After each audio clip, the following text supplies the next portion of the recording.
This is the BBC. BBC Bangla. এখন সন্ধ্যা 7:30। একটু পরেই শুনবেন সর্বশেষ বিশ্ব সংবাদ।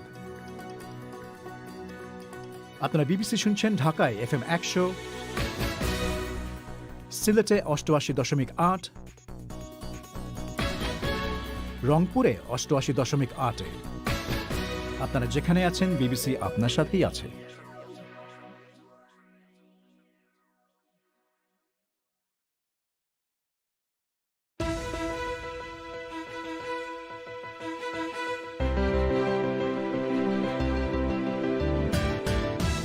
বাংলাদেশে নির্বাচন কমিশনের বিরুদ্ধে দুর্নীতির অভিযোগ তুলে বিচারের জন্য প্রেসিডেন্টের কাছে আবারও চিঠি। নির্বাচন কমিশন যে নির্বাচন করছে তথাকথিত, ফলে দেশ তো রসাতলে যাচ্ছে, দেশে গণতন্ত্র উঠে যাচ্ছে, আইনের শাসন উঠে যাচ্ছে। আমাদের সব প্রতিষ্ঠানের মধ্যে সুপ্রিম কোর্ট, নির্বাচন কমিশন, এই দুইটাই হলো সবচেয়ে গুরুত্বপূর্ণ। চিঠিতে সই করা 42 জনের একজন। মানব পাচারের দায়ে কুয়েতে দণ্ডিত বাংলাদেশি এমপির সদস্য পদ কি থাকবে, এ নিয়ে সংসদ এখনো চুপ। ভারতে কৃষক আন্দোলন নিয়ে রিপোর্ট এবং টুইট করার জন্য বেশ কজন শীর্ষ সাংবাদিকের বিরুদ্ধে এফআইআর, 2 জনকে গ্রেপ্তার। শুনবেন সারা বিশ্বের সর্বশেষ গুরুত্বপূর্ণ খবর। এসব নিয়ে শুরু হচ্ছে বিবিসি বাংলার আজকের প্রবাহ।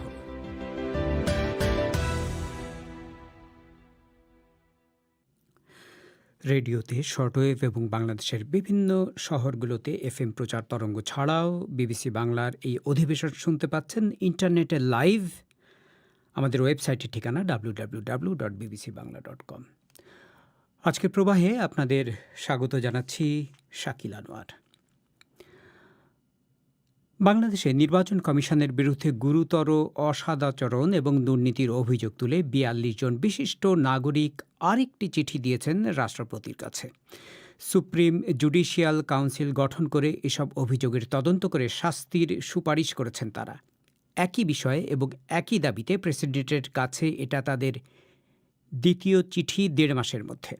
তারা বলছেন, পূর্বের চিঠিতে যেসব অভিযোগ করা হয়েছে তার সপক্ষে এবার তারা কিছু তথ্য প্রমাণ যুক্ত করেছেন। 2 জন নির্বাচন কমিশনার বলেছেন, এই দ্বিতীয় চিঠিটা সম্পর্কে তারা অবগত আছেন, কিন্তু এখনই কোনো মন্তব্য করতে চান না তারা। আর বাংলাদেশের আইনমন্ত্রী বলেছেন, সুপ্রিম জুডিশিয়াল কাউন্সিল গঠন করে নির্বাচন কমিশনের বিরুদ্ধে বিচারের এই দাবি অযৌক্তিক। এ বিষয়ে আরও জানাচ্ছেন ঢাকা থেকে আমাদের সংবাদদাতা ফারহানা পারভিন। 42 জন বিশিষ্ট নাগরিক 4 পাতার যে দ্বিতীয় চিঠিটি দিয়েছেন, সেখানে একটা বেসরকারি টেলিভিশন চ্যানেল এবং 5টা জাতীয় দৈনিকের বিভিন্ন সময়ে প্রকাশিত প্রতিবেদনের লিঙ্ক সংযুক্ত করা হয়েছে। 17 জানুয়ারি দেয়া ওই চিঠিতে বাংলাদেশের রাষ্ট্রপতির কাছে নির্বাচন কমিশনের বিরুদ্ধে গুরুতর অসদাচরণের অভিযোগ এবং সুপ্রিম জুডিশিয়াল কাউন্সিল গঠনের কথা বলা হয়েছে। চিঠিতে 42 জন বিশিষ্ট নাগরিকের পক্ষে স্বাক্ষরকারী আইনজীবী শাহদিন মালিক বলছিলেন, নির্বাচন কমিশনের আর্থিক দুর্নীতির বিষয়ে মহাহিসাব নিরীক্ষকের মতো রাষ্ট্রীয় পদ থেকে মত দেওয়া হয়েছে। শাহদিন মালিক বলছিলেন, তারা পূর্বে যে অভিযোগ করেছিলেন সেগুলো আরও জোরদার করেছে নতুন এই তথ্যগুলো। নির্বাচন কমিশন যে আর্থিক অনিয়ম করেছে সেই ব্যাপারে আরো নতুন কিছু তথ্য আমাদের কাছে এসছে। আমরা মহামান্য রাষ্ট্রপতির এইটাও দৃষ্টি আকর্ষণ করেছি যে আমাদের সাংবিধানিক পদ মহাহিসাব নিরীক্ষকও এই ট্রেনিং প্রোগ্রামের ওই আর্থিক দিকগুলি বিবেচনা করে তারাও আপত্তি দিয়েছেন। তাদের দৃষ্টিতেও, একটা রাষ্ট্রীয় প্রতিষ্ঠানের দৃষ্টিতেও এই ট্রেনিং প্রোগ্রামের অর্থ সঠিকভাবে ব্যয় করা হয় নাই। অতএব আমরা মনে করেছি যে এই দুইটা আমাদের পূর্বের অভিযোগগুলিকে আরো জোরালো করে। এই জন্য আমরা মহামান্য রাষ্ট্রপতিকে অনুরোধ করেছি যে এত অভিযোগ আসছে, অতএব এই অভিযোগের সুচারু তদন্তের জন্য সুপ্রিম জুডিশিয়াল কাউন্সিলে ব্যাপারটা তার পাঠানো উচিত। নতুন করে রাষ্ট্রপতিকে চিঠি দেওয়ার বিষয়ে নির্বাচন কমিশনে যোগাযোগ করা হলে 2 জন নির্বাচন কমিশনার বলেছেন, তারা এই চিঠির ব্যাপারে অবগত আছেন, কিন্তু এখনই কোনো মন্তব্য করতে চান না। এর আগে গত বছর 14 ডিসেম্বর এই 42 জন নাগরিক সুপ্রিম জুডিশিয়াল কাউন্সিল গঠন করে বর্তমান নির্বাচন কমিশনের বিরুদ্ধে গণমাধ্যমে প্রচারিত আর্থিক অনিয়ম, দুর্নীতি ও অর্থ সংশ্লিষ্ট গুরুতর অসদাচরণ এবং নির্বাচন সংশ্লিষ্ট অনিয়ম ও অন্যান্য গুরুতর অসদাচরণের অভিযোগের তদন্ত করে ব্যবস্থা নিতে রাষ্ট্রপতি মোহাম্মদ আব্দুল হামিদকে একটি চিঠি দিয়েছিলেন। সে সময় প্রধান নির্বাচন কমিশনার KM নুরুল হুদা এক সংবাদ সম্মেলন করে ওই অভিযোগগুলো প্রত্যাখ্যান করেন। এদিকে বাংলাদেশের আইনমন্ত্রী আনিসুল আনিসুল হক বলছিলেন, যেখানে দেশের সুপ্রিম জুডিশিয়াল কাউন্সিলের কোনো অস্তিত্ব নেই, সেখানে তাদের এই দাবি অযৌক্তিক। ওনারা তো এ দেশেরই নাগরিক, তো ওনারা এ দেশের আইন সম্বন্ধে জানবেন, এটাই স্বাভাবিক। আর আইন না জানাটা কোনো ডিফেন্স না, সেটাও প্রচলিত। তো সেই ক্ষেত্রে আমি বলবো তারা যে সুপ্রিম জুডিশিয়াল কাউন্সিলের কথা বলেছেন, যেটা এখন এক্সিস্ট করে না, কারণ এটা নিয়ে আমরা আপিল বিভাগে এটা নিয়ে একটা মামলা পর্যন্ত আছে। তো সেই ক্ষেত্রে ওনাদের দাবিটা কতটা যৌক্তিক এটা বোধহয় আমার বলে দিতে হবে না। বাংলাদেশে এমন কিছু প্রতিষ্ঠান রয়েছে যাদের বিরুদ্ধে নানা সময়ে আলোচনা সমালোচনা হয়, কিন্তু নির্বাচন কমিশনের বিরুদ্ধেই কেন বারবার চিঠি দিচ্ছেন এই ৪২ জন নাগরিক? এই প্রশ্নে আইনজীবী শাহদিন মালিক। দুদক যদি ঠিকমতো কাজ না করে, জবাবদিহি ব্যবস্থা যদি থাকে, গণতন্ত্র থাকে, নির্বাচন থাকে, তাহলে দেশের একটা সাংবিধানিক শাসন, আইনের শাসন বহাল থাকে। জাতীয় মানবাধিকার কমিশন ঠিকমতো কাজ না করলেও ক্ষতি হবে, কিন্তু দেশটা তো রসাতলে যাবে না। কিন্তু নির্বাচন কমিশন যে নির্বাচন করছে তথাকথিত, ফলে দেশ তো রসাতলে যাচ্ছে, দেশে গণতন্ত্র উঠে যাচ্ছে, আইনের শাসন উঠে যাচ্ছে। আমাদের সব প্রতিষ্ঠানের মধ্যে সুপ্রিম কোর্ট, নির্বাচন কমিশন, এই দুইটাই হলো সবচেয়ে গুরুত্বপূর্ণ, এবং আমরা তো সবচেয়ে আগে চাইবো যে এই দুইটা প্রতিষ্ঠান কাজ করুক। এই দুইটা প্রতিষ্ঠান যেহেতু দেশের জন্য সবচেয়ে গুরুত্বপূর্ণ, এই জন্য আমরা এদের দিকে বেশি নজর রাখছি। চিঠির সঙ্গে নির্বাচন কমিশনের প্রশিক্ষণের জন্য বরাদ্দ করা অর্থ সম্পর্কিত অনিয়ম ও দুর্নীতির অভিযোগ নিয়ে বেসরকারি টিভি বৈশাখী টেলিভিশনের ৭ পর্বের একটি ধারাবাহিক প্রতিবেদনের কপি সংযোজন করা হয়। আরও সংযোজন করা হয় একই বিষয়ে মহা হিসাব নিরীক্ষক ও নিয়ন্ত্রকের দপ্তর কর্তৃক উত্থাপিত অডিট আপত্তি নিয়ে গণমাধ্যমে প্রকাশিত কয়েকটি প্রতিবেদনের কপি। ফারহানা পারভিন। বাংলাদেশের সংসদ সদস্য কাজী শহীদ ইসলাম পাপলু মানব পাচারের দায়ে কুয়েতের একটি আদালতে সাজাপ্রাপ্ত হওয়ার পর তার এমপি পদ থাকবে কিনা তা নিয়ে দেশের ভিতর এখন ব্যাপক আলোচনা বিতর্ক চলছে। তবে তার সাজা ঘোষণার পর আজ সংসদের প্রথম অধিবেশন বসলেও এ নিয়ে সেখানে কোনো আলোচনা হয়নি। এ সম্পর্কে বিস্তারিত শুনবেন অনুষ্ঠানের কিছুক্ষণ পর। তার আগে ভারতে কৃষক আন্দোলন এবং সেই সূত্রে সাংবাদিকদের বিরুদ্ধে মামলা মোকদ্দমার খবর। ভারতে প্রজাতন্ত্র দিবসে দিল্লিতে কৃষকদের ট্রাক্টর মিছিল নিয়ে তাদের রিপোর্টিং বা টুইটের জন্য দেশের বেশ কজন শীর্ষস্থানীয় সাংবাদিকের বিরুদ্ধে বিভিন্ন রাজ্যে দেশদ্রোহের অভিযোগ আনা হয়েছে। রাজদীপ সরদেসাই, মৃণাল পাণ্ডে, জাফর আগার মতো সুপরিচিত সাংবাদিক ছাড়াও কংগ্রেস নেতা শশী থারুরও এই অভিযুক্তদের মধ্যে রয়েছেন, এবং মধ্যপ্রদেশ এবং উত্তরপ্রদেশের পর এবার দিল্লির পুলিশও তাদের বিরুদ্ধে এফআইআর বা অভিযোগ দায়ের করেছে। ভারতে সাংবাদিকদের সংগঠন এডিটর্স গিল্ড অফ ইন্ডিয়া এক বিবৃতিতে এই পদক্ষেপের কড়া নিন্দা করে বলেছে যে বাছাই করা সাংবাদিকদের নিশানা করে যেভাবে তাদের ভয়ভীতি দেখানো হচ্ছে তা কিছুতেই গ্রহণযোগ্য নয়। এদিকে কৃষক আন্দোলনের খবর সংগ্রহের সময় দিল্লি সীমান্ত থেকে পুলিশ গতরাতে 2 জন সাংবাদিককে গ্রেপ্তারও করেছে। এ বিষয়ে দিল্লি থেকে আরও জানাচ্ছেন আমাদের সংবাদদাতা শুভজ্যোতি ঘোষ।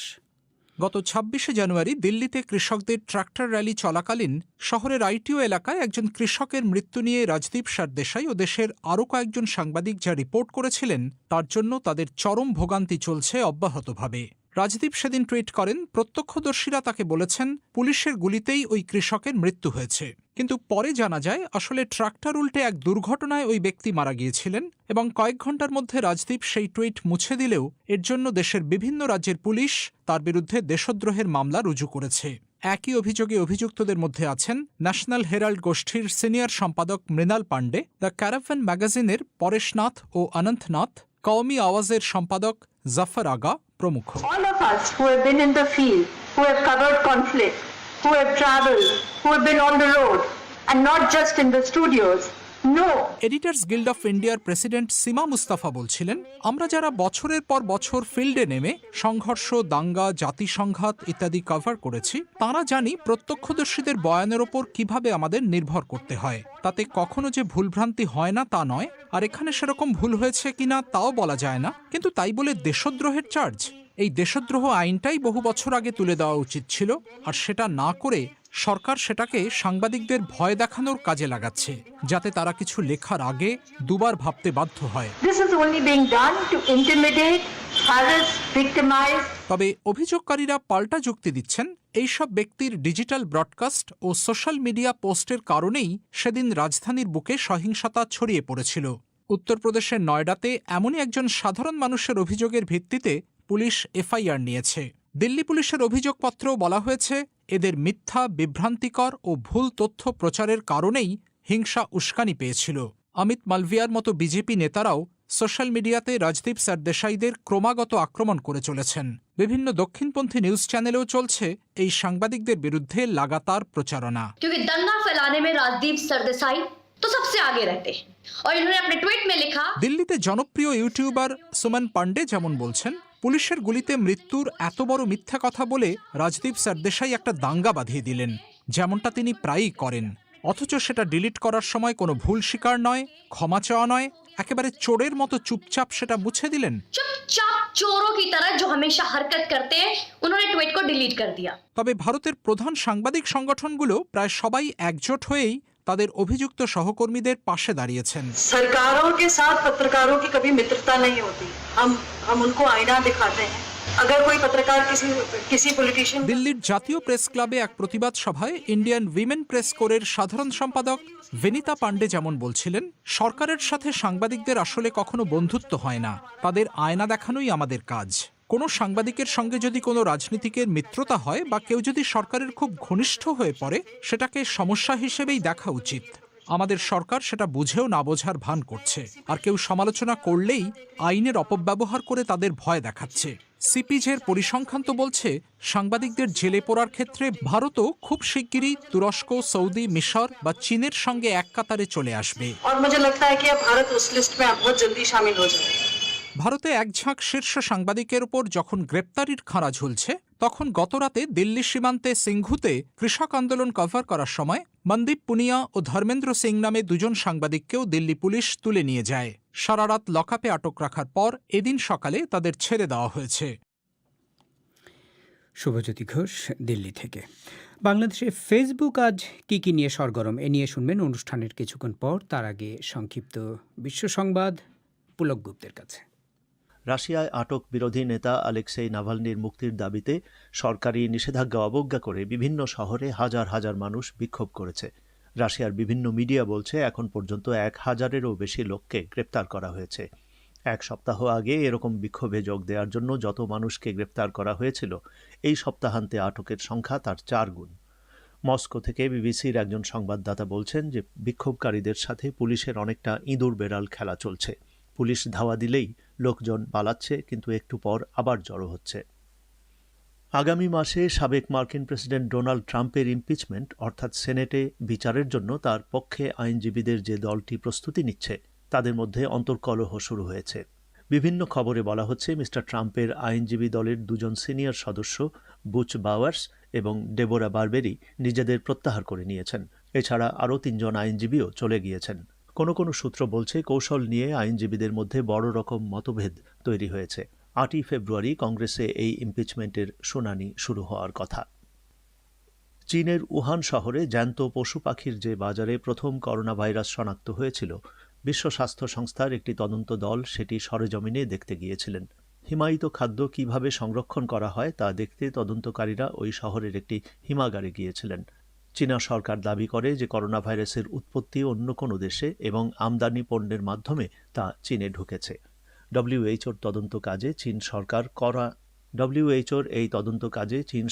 কড়া নজরদারি করছে। দোহায় শান্তি আলোচনায় অংশ নেয়া আফগান আলোচকরা অভিযোগ করেছেন যে তালেবান এই প্রক্রিয়াকে তেমন গুরুত্ব দিচ্ছে না। সাংবাদিকদের সঙ্গে কথা বলার সময় তারা বলেন, আলোচনা এখন বন্ধ আছে। তালিবান ও যুক্তরাষ্ট্রের মধ্যে একটি গুরুত্বপূর্ণ দ্বিপাক্ষিক চুক্তি নিয়ে অনিশ্চয়তার মধ্যে এই মন্তব্যের কথা জানা গেল। জো বাইডেনের নতুন প্রশাসন বলছে তারা এই চুক্তিটি পুনর্বিবেচনা করছে, যাতে মে মাসের মধ্যে আফগানিস্তান থেকে সব মার্কিন সৈন্য প্রত্যাহারের জন্য যুক্তরাষ্ট্রের অঙ্গীকারের কথা আছে। তবে সমালোচকরা বলছেন যে তালেবান এখনও আল কায়দার সাথে তাদের সম্পর্ক ছেদ সহ তাদের শর্তগুলো পূরণ করেনি। ভারতের দিল্লিতে গত মঙ্গলবার বিক্ষোভরত কৃষকদের লাল কেল্লায় ঢুকে পড়ার ঘটনাকে জাতীয় পতাকার অবমাননা বলে বর্ণনা করেছেন প্রধানমন্ত্রী নরেন্দ্র মোদী। রেডিওতে দেয়া এক ভাষণে তিনি বলেন, ওই ঘটনা দেখে ভারত হতবাক হয়েছে। দেশটিতে গত 3 মাস ধরে কৃষি সংস্কার আইনের বিরুদ্ধে কৃষকরা বিক্ষোভ করছেন। মঙ্গলবার প্রজাতন্ত্র দিবসের অনুষ্ঠান চলার সময় ট্রাক্টর মিছিল নিয়ে আসা কৃষকদের একাংশ লালকেল্লায় ঢুকে পড়ে এবং তাদের সাথে পুলিশের সংঘর্ষ হয়। বিশ্বের দরিদ্রতম দেশগুলোতে 200 কোটি করোনা ভাইরাসের টিকা বিতরণের কাজে জাতিসংঘকে সহায়তা করার এক পরিকল্পনার কথা ঘোষণা করেছে দুবাইয়ের আমিরাত। বিশ্বের সরবরাহ ব্যবস্থার একটি কেন্দ্র হিসাবে দুবাই এই কাজে তার বিমান ও জাহাজ চলাচলের বিশাল নেটওয়ার্ককে কাজে লাগাবে। দুবাই ইতিমধ্যেই ত্রাণ বিতরণ ও আনা নেয়ার ক্ষেত্রে পৃথিবীর অন্যতম বৃহৎ এক কেন্দ্রে পরিণত হয়েছে। গত সপ্তাহে দুবাই ভিত্তিক একটি আন্তর্জাতিক বন্দর ব্যবস্থাপনা প্রতিষ্ঠান নিম্ন ও মধ্য আয়ের দেশগুলোতে টিকা পাঠানোর কাজে জাতিসংঘের শিশু বিষয়ক সংস্থা ইউনিসেফকে সহায়তা করতে রাজি হয়। এই সহযোগিতা দেয়া হবে বিনামূল্যে। পুলক গুপ্ত, আপনারা শুনছেন বিবিসি বাংলার সন্ধ্যাবেলার অধিবেশন প্রবাহ। এবারে আজকের খেলাধুলোর খবর রায়হান মাসুদের কাছে।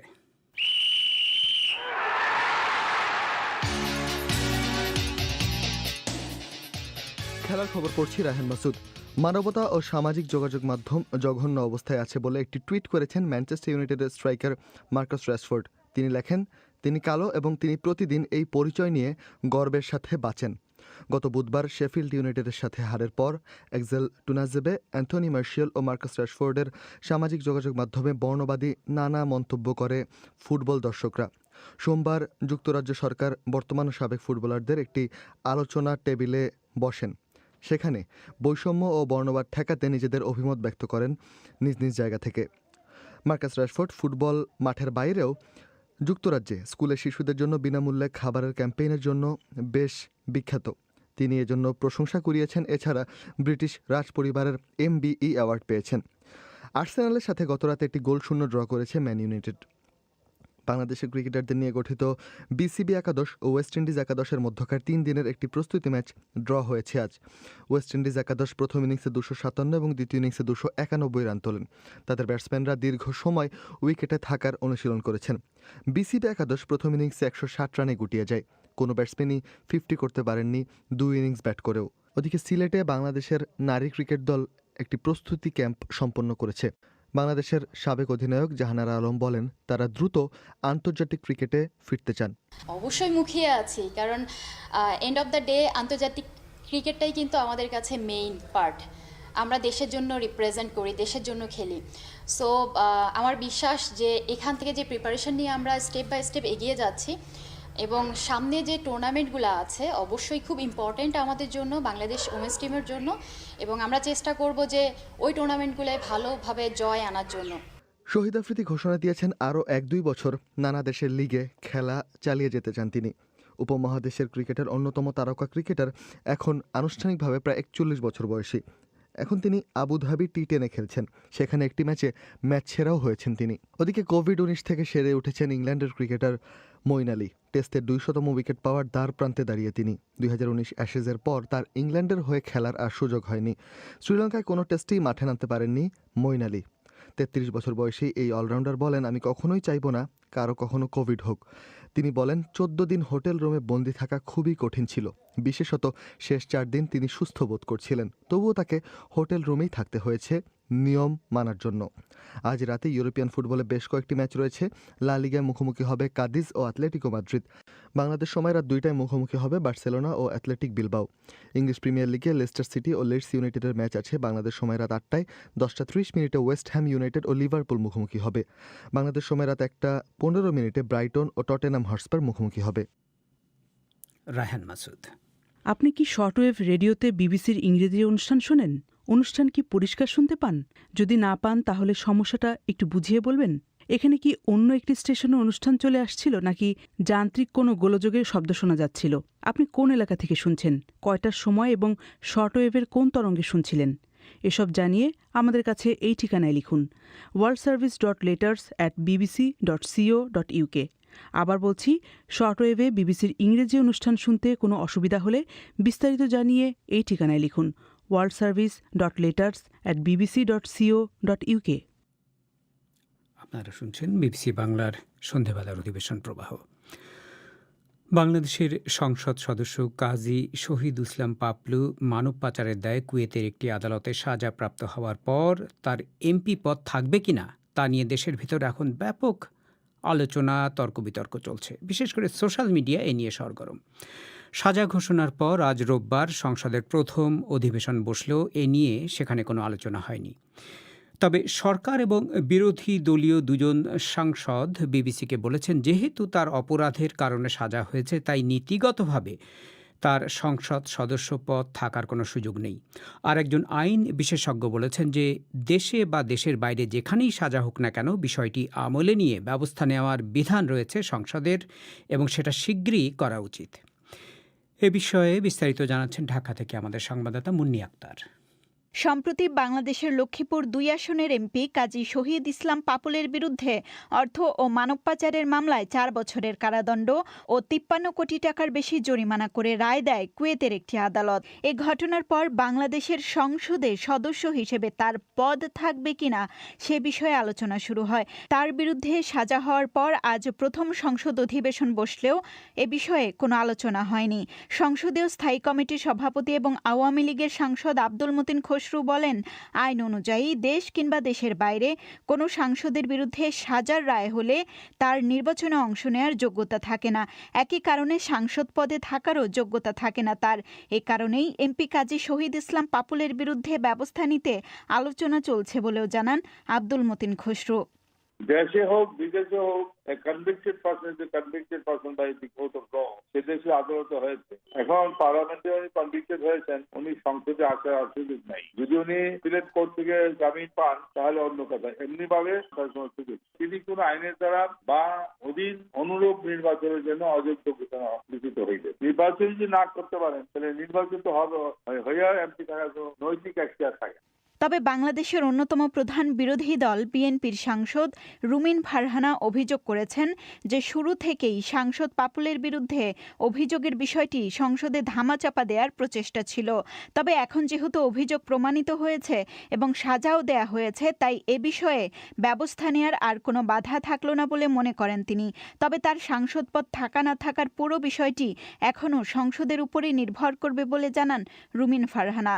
এটা তো এখন সংসদের উপরে, সংসদ চাইলে তার বিরুদ্ধে ব্যবস্থা নিতে পারে। যেহেতু আমরা দেখেছি শুরু থেকেই সংসদে সদস্যরা এক ধরনের ডিনায়ালের মধ্যে ছিলেন, এখন তো আসলে ডিনায়ালের মধ্যে থাকবার আর কিছু নেই। এখন সাজা হয়েও গেছে, সবকিছুই প্রমাণিত। প্রসিডিংস এ বলাই আছে যে তার সংসদ সদস্য পদ থেকে অব্যাহতি দিতে হবে তাকে। কিন্তু আমি জানি না যে এই সরকার বা এই সংসদ কি ব্যবস্থা নেবে, কারণ আমরা শুরু থেকে দেখছি যে এই বিষয়টি এক ধরনের ধামাচাপা দেওয়ার চেষ্টা সংসদে আছে। এদিকে স্থানীয় সংবাদ মাধ্যমগুলোর তথ্য অনুযায়ী দুপুরে ঢাকায় এক অনুষ্ঠানে পররাষ্ট্রমন্ত্রী বলেছেন, কুয়েত সরকারের কাছ থেকে আনুষ্ঠানিক কোনো তথ্য না পাওয়ার কারণে সাজাপ্রাপ্ত সাংসদ শহীদ ইসলাম পাপুলের বিরুদ্ধে এখনই ব্যবস্থা নেওয়া যাচ্ছে না। তবে আইন বিশেষজ্ঞরা বলছেন, কোনো সাংসদের বিরুদ্ধে কোনো সাজার রায় হলে সেটি আমলে নিতে আনুষ্ঠানিকভাবে কোনো চিঠি বা আবেদন হওয়াটা বাধ্যতামূলক নয়। গণমাধ্যমের খবরও আমলে নিয়ে কোনো সাংসদের বিরুদ্ধে অভিযোগ উঠলে তা তদন্ত করতে নির্বাচন কমিশনকে নির্দেশ দিতে পারে সংসদের স্পিকার।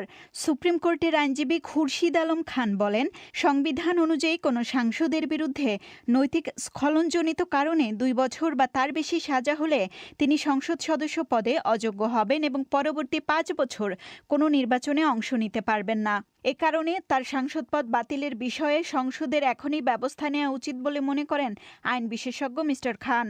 আরেকটা প্রভিশন আছে 67(1) খ, সেখানে বলা আছে কনসিকিউটিভ যদি 90 ডেজ অ্যাবসেন্ট থাকে তাহলে সংসদ সদস্য পদ খারিজ হয়ে যাবে। সেখানে যদি নাও হয়, সংসদ সচিবালয় যখন জানতে পারলো, স্পিকারের জুডিশিয়াল নলেজে আসলো, তখন ওনারা সুমোটো মোশন নিতে পারেন। পার্লামেন্টের প্রসিডিংস এর মধ্যে স্পিকারের ওনার এটা ক্ষমতা আছে। উনি যে সাজাপ্রাপ্ত, এটা তো আর কোনো সন্দেহ নাই, এটা তো একদম পরিষ্কার। আমাদের সংসদের উচিত ওটাকে কগনিজেন্সে নিয়ে ওনার সদস্য পদ এখনই খারিজ করে দেওয়ার জন্য নির্বাচন কমিশনকে একটা ডিরেকশন দিয়ে ওনার পদটা যেন শূন্য করে। গত বছরের 6 জুন কুয়েতে নিজের বাসা থেকে গ্রেপ্তার করা হয় এমপি কাজী শহীদ ইসলাম পাপুলকে। মুন্নি আক্তার, ঢাকা থেকে। বাংলাদেশে ফেসবুক আজ কি নিয়ে সরগরম? মানুষজন আজ প্রধানত কি বিষয় নিয়ে সোশ্যাল মিডিয়ার সবচেয়ে জনপ্রিয় এই প্ল্যাটফর্মে কথাবার্তা বলছেন, তর্ক বিতর্ক করছেন? চলুন এখন তা শোনা যাক আফরোজা নীলা এবং রায়হান মাসুদের কাছে। ধন্যবাদ শাকিল। সোশ্যাল মিডিয়ায় আজ বেশ কয়েকটি বিষয় আলোচনায় আছে, সেগুলো জানিয়ে দিতে হাজির হয়েছি আমি আফরোজা নীলা। সঙ্গে আছে আমি রায়হান মাসুদ। বাংলাদেশের কাছে করোনা ভাইরাসের 5,000 ডোজ ভ্যাকসিন চেয়েছে ইউরোপীয় ইউনিয়নভুক্ত দেশ হাঙ্গেরি। পররাষ্ট্র প্রতিমন্ত্রী শাহরিয়ার আলম জানিয়েছেন এই কথা। আজ জাতীয় সংসদে পররাষ্ট্র প্রতিমন্ত্রী জানান যে হাঙ্গেরি ছাড়াও বলিভিয়াও বাংলাদেশের কাছে ভ্যাকসিন চেয়েছে। আর এই খবরটি বেশ ট্রেন্ড করছে সোশ্যাল মিডিয়ায়, এবং তিনি জাতীয় সংসদে যে বক্তব্য দিয়েছেন সেই ক্লিপটিও কিন্তু বেশ শেয়ার হতে দেখা যাচ্ছে। রায়হান, এই খবরটি শেয়ার করে জয়ন্ত রয় লিখেছেন, বাংলাদেশ নিয়ে আমরা হুতাশ রিয়াকশন দেই, কিন্তু আমাদের অনেকে হয়তো এটা জানেন না যে আমরা আফ্রিকায় আমেরিকার কিছু দেশে মেডিসিন এক্সপোর্ট করে থাকি। হয়তো আমরা বিপি, ইউএসপি, জেপির ফর্মুলা ইউজ করি, তবুও প্রোডাক্টটা তো আমাদেরই। সুতরাং আমাদের ফার্মাসিউটিক্যাল সেক্টর নিয়ে গর্ব করা উচিত, নিজের দেশের প্রতিটা বিষয় নিয়ে গর্ব করা উচিত। অন্যদিকে সিনথিকা সিমরানের প্রশ্ন, বাংলাদেশ অন্য দেশ থেকে কিনে এনে আবার আরেক দেশকে কিভাবে দেবে? হাবিবুর রহমান লিখেছেন, যেহেতু এদেশের বহু লোক টিকা নিয়ে বিতর্ক তৈরি করছে, সুতরাং বাইরে বিক্রি করে দেন। জেমস অঞ্জন সরকার বলেছেন, নিজেদের চাহিদা মেটানোর পর টিকা অন্য দেশে দেওয়ার অনুরোধ। এদিকে বাংলাদেশে স্কুল কবে খুলবে এই বিষয়ে নানান আলোচনা দেখা যাচ্ছে সোশ্যাল মিডিয়ায়। এই আলোচনা মূলত গতকাল থেকে আবার শুরু হয়েছে। গতকাল শনিবার প্রধানমন্ত্রী শেখ হাসিনা উচ্চ মাধ্যমিক ও সমমানের পরীক্ষার ফল প্রকাশের পর বলেছিলেন যে আমরা আশা করছি হয়তো আগামী মার্চ মাসটা হয়তো আমরা দেখব, কারণ মার্চেই ব্যাপক হারে করোনা ভাইরাস শুরু হয়েছিল।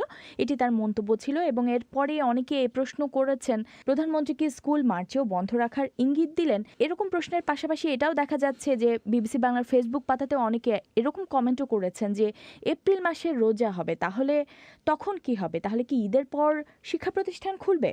হানজালা বিন রহমান লিখেছেন, দেশে যতক্ষণ পর্যন্ত করোনার বিস্তার পাওয়া যাবে ততক্ষণ পর্যন্ত আমরা শিক্ষা প্রতিষ্ঠানে যেতে ইচ্ছে পোষণ করি না। মোহাম্মদ আবিদুজ্জামান লিখেছেন, স্কুল না খুললে নেই, ইউনিভার্সিটি খুলে দিলেই হয়।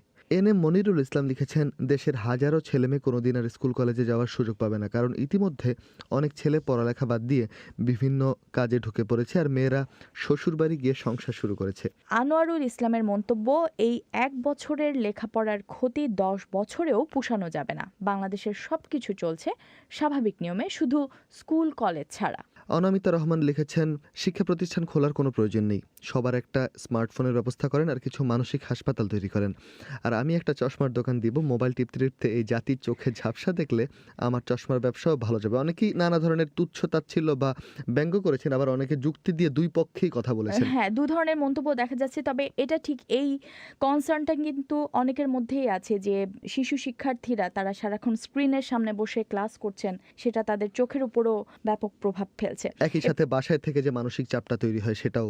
একদম ঠিক রায়হান। 2021 সালে স্কুল কবে খুলবে এটি কিন্তু গত এক সপ্তাহে বাংলাদেশের গুগল সার্চেও ট্রেন্ড করছে।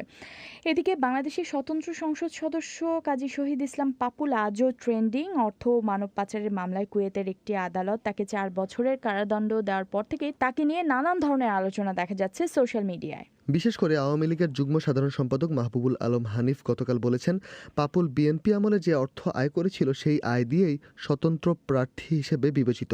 তার আয়টা অবৈধ হিসেবে বিবেচনা করা হলে তার দায়ভার বিএনপিকে নিতে হবে। এই মন্তব্য নিয়ে নানান ধরনের প্রতিক্রিয়া জানাচ্ছেন সোশ্যাল মিডিয়া ব্যবহারকারীরা। ঠিক তাই রায়হান, এই নিয়ে IH রুবেল লিখেছেন, পুরো পৃথিবী একটা রঙ্গমঞ্চ, আর এই রঙ্গমঞ্চের হেড অফিস বাংলাদেশ। অন্যদিকে খালিদ সাইফুল্লাহর মন্তব্য, নিজেরা করলে কোনো দোষ নেই, নিজেদের লোক হলে প্রথমে অস্বীকার করে, আসল সত্যি পরে বের হয়ে আসে। আর টিয়া নামের একটি আইডি থেকে লেখা হয়েছে, বিএনপির সময় দুর্নীতি করেছে, আপনাদের আমলে বিচার করতে পারেননি কেন? এ ধরনের নানান মন্তব্য কিন্তু আছে।